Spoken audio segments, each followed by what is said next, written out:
మన రాష్ట్ర పార్టీ జిల్లా కేంద్రంలో రక్తదాన శిబిరం ఏర్పాటు చేశారు. తర్వాత మనం మండలంలో ఏంటంటే మనం నిన్న చెప్పుకున్న ఈ సందర్భం ఏంటంటే మన మండలంలో కూడా ఒక దేవాలయం కేంద్రం వెళ్ళి నరేంద్ర మోదీ గారికి పూజా కార్యక్రమం ఆయన నుంచి మళ్ళీ ప్రధానమంత్రి రావాలని ఆయన మంచి మన దేశానికి సేవలు చేయాలని ఉద్దేశంతో చేసి వీళ్ళ నుంచి స్వచ్ఛ భారత్ కార్యక్రమం,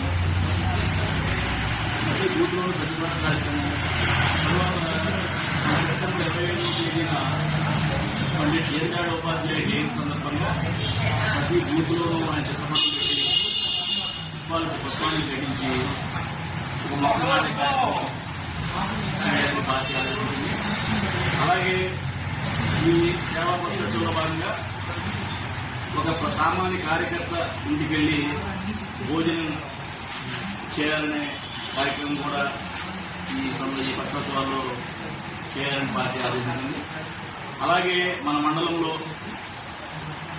ఉత్తమ ఉపాధ్యాయులు కానీ ఉత్తమ పోలీసులు కానీ లేకపోతే ఎవరికైనా ఈ సంవత్సరం మన కలెక్టర్ గారి ద్వారా కానీ రాష్ట్ర ప్రభుత్వం ద్వారా ఎవరికైనా అవార్డులు ఇస్తే మనం సన్మానించే కార్యక్రమం.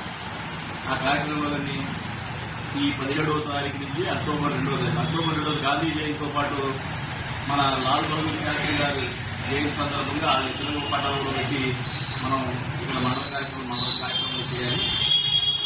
ఇది ఫస్ట్ ఏంటంటే బూత్ స్థాయిలో ప్రతి బూత్ లో కూడా స్వచ్ఛ భారత్ అనేది మనం అందరం కోసం సాగు చేయడం కాదు.